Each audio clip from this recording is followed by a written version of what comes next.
E aí, pessoal, tudo bem? Questão de número 101 do Enem PPL 2022, prova cinza, e para vocês que acompanham as nossas resoluções aqui através do nosso material, do nosso e-book Enem, essa é a questão de número 3 da parte de dinâmica. Ela dizia o seguinte, ó: com o objetivo de revestir o piso de uma rampa de acesso para cadeiras de rodas, determina-se que, sob a aplicação de uma força motora de até 200 newtons, não ocorra deslizamento dos pneus em relação à superfície de contato.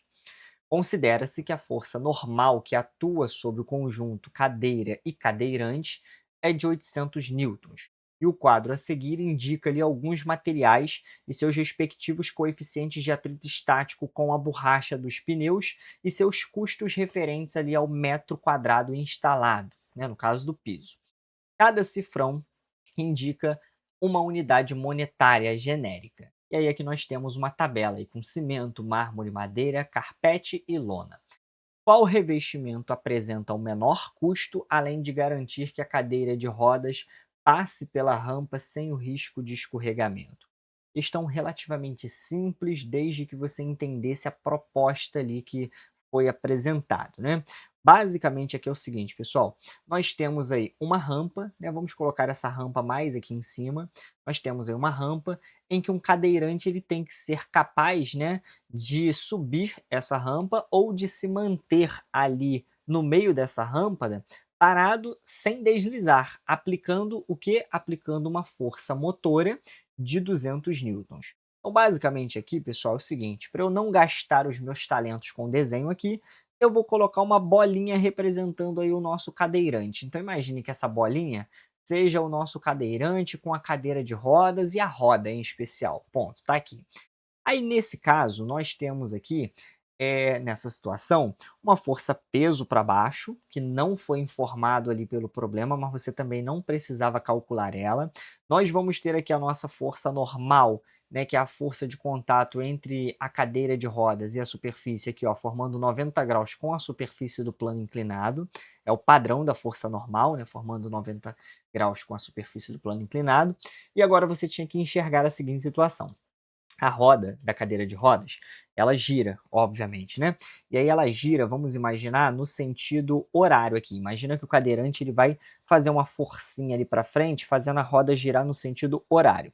Se a roda gira no sentido horário, ela está empurrando o chão para trás. Se ela está empurrando o chão para trás, a força de atrito ela é uma força que atua no sentido contrário ao escorregamento e não no sentido contrário ao movimento. Cuidado com isso.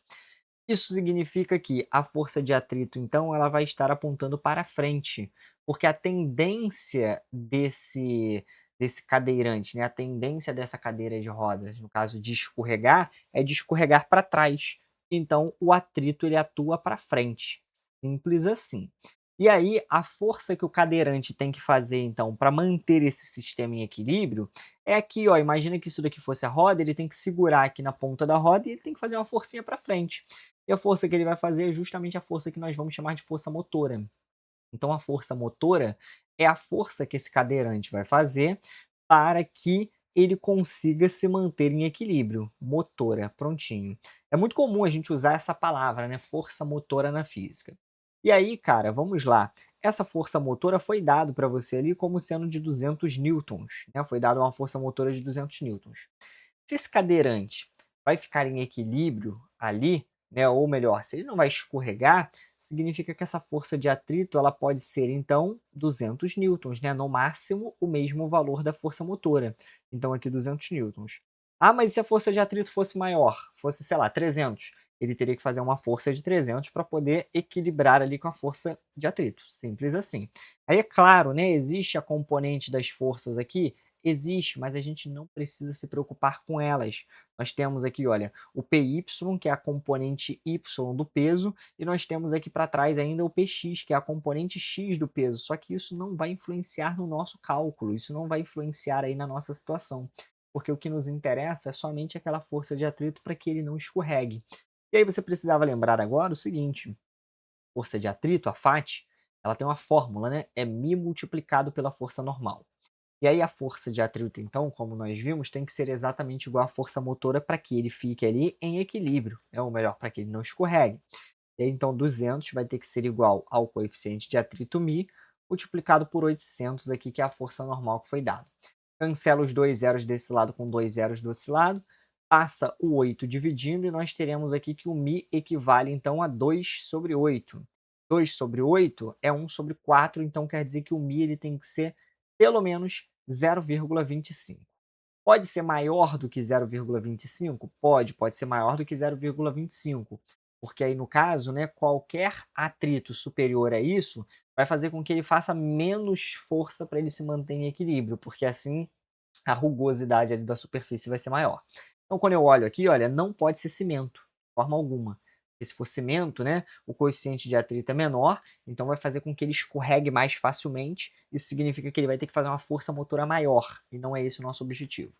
Pode ser, então, qualquer um desses outros aqui, olha só. Qualquer um desses outros aqui é muito bom. E aí você vai pensar, ué, então tem várias respostas. Não, porque aí cada cifrão significa ali o quê? Significa uma unidade monetária. Então você vai ter que procurar aquele que pode ser, mas é aquele que é o mais barato. E aí o que pode ser e é o mais barato, no caso, é a madeira, que tem apenas dois símbolos aqui de cifrão. Nesse caso, então, nosso gabarito será a letra C. Questão simples. Bom, espero que você tenha compreendido aí, espero que você tenha gostado. Um forte abraço, te vejo nas próximas resoluções aí. Até mais.